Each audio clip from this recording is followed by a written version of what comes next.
Salve, viteazule! Ne onorezi călcându-ne pragul. Aici locuim noi.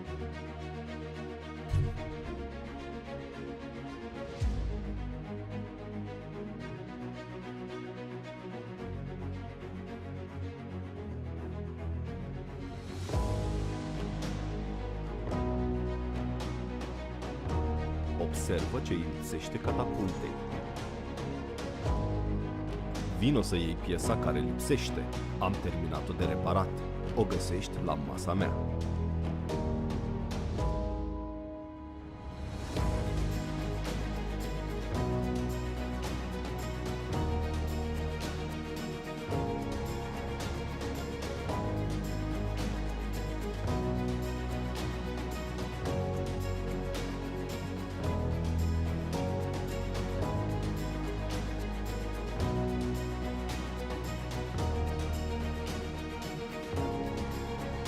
Ia roata și du-te la catapultă să o repari.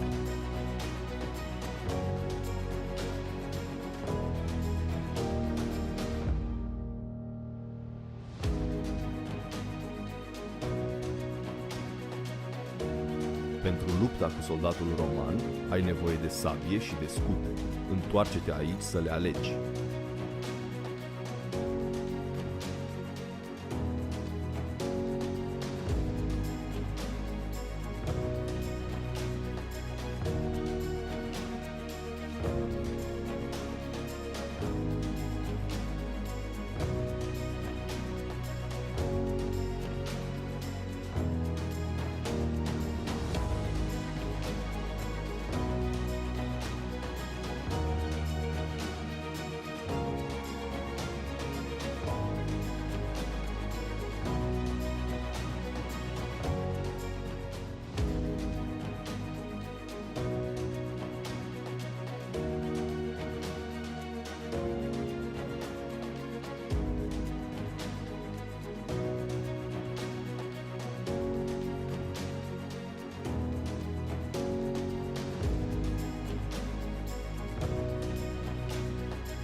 Te salut cu onoare.